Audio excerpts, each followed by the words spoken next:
ಕಾರ್ಕಳ ನಗರದ ಹವಲ್ದಾರ್ ಬೆಟ್ಟು ರಸ್ತೆ ಹೊಂಡಮಯವಾಗಿದ್ದು ಚರಂಡಿ ಇಲ್ಲದೆ ಮಳೆ ನೀರು ರಸ್ತೆ ಮಧ್ಯೆ ಹರಿದು ಕೆಸರುಮಯವಾಗಿದೆ. ಸಂಚಾರಕ್ಕೆ ಯೋಗ್ಯವಲ್ಲದ ಈ ರಸ್ತೆಯ ದುಸ್ಥಿತಿಗೆ ಸಾರ್ವಜನಿಕರು ತೀವ್ರ ಅಸಮಾಧಾನ ವ್ಯಕ್ತಪಡಿಸಿದ್ದಾರೆ. ರಸ್ತೆಯುದ್ದಕ್ಕೂ ಹೊಂಡಗಳು ಮತ್ತು ತುಂಬಿದ ಮಳೆ ನೀರಿನಿಂದ ವಾಹನ ಸಂಚಾರಕ್ಕೆ ತ್ರಾಸದಾಯಕ ಮಾತ್ರವಲ್ಲದೆ ಪಾದಚಾರಿಗಳ ಓಡಾಟಕ್ಕೂ ಕಷ್ಟಕರವಾಗಿದೆ.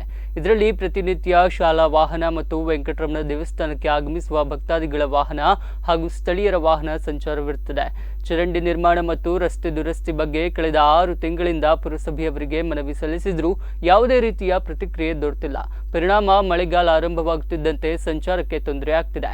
ಇನ್ನಾದರೂ ಈ ಕುರಿತು ತಕ್ಷಣವೇ ಸಂಬಂಧಪಟ್ಟ ಅಧಿಕಾರಿಗಳು ಗಮನ ಹರಿಸಬೇಕು ಎಂದು ಸ್ಥಳೀಯರು ಆಕ್ರೋಶ ವ್ಯಕ್ತಪಡಿಸಿದ್ದಾರೆ.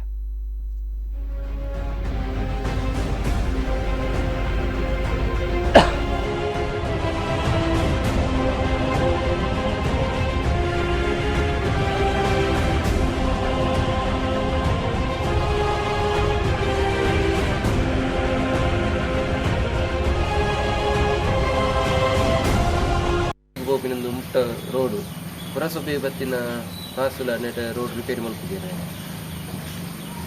ಮಸ್ತ್ ಸಮಸ್ಯೆ ಆಪಲಿ ಈ ರೋಡ್ ಗಾಡಿಲಿ ಪೂರ ಪೋಪುನ ಮಸ್ತ್ ಶಾರ್ಟ್ ಕಟ್ ರೋಡ್ ಒಂದು ಅಂಡ ಕೆಸರಡು ಇನಿ ಮುಟ್ಟಲ ರೋಡ್ ಸರಿ ಮಾಡಿದ್ವಿ ಗರ್ತು ಬಾರ್ದು ಹೋಗ್ತೀರಿ ಕಿರೆಂಚಿ ನೀರು ಹಿಡಿತ ಮರೆಯಲು ಭಾರಿ ಸಮಸ್ಯೆ ಆಪಲಿ ರೋಡ್ಗೂ ಗಾಡಿದ ತಿರ್ಕಾರ ಪೂರ ನೆಟ ಭಾರಿ ಸಮಸ್ಯೆ ಆಗಿದೆ. ಕೆಸಾರ್ ಪೂರ ನಡತ ಮೋಪಿನ ಕಲೆಗೆ ಕೆಸಾರ್ ನೀರು ಪೂರ ರಾಷ್ಟ್ರ ನೆಟ ಮಸ್ತ್ ಗೋಪಿನೊಂದು ಮುಟ್ಟ ರೋಡು ಪುರಸಭೆ ಬತ್ತಿನ ಕಾಸುಲ ನೆಟ ರೋಡ್ ರಿಪೇರಿ ಮಲ್ಪಿದ್ದೀರ.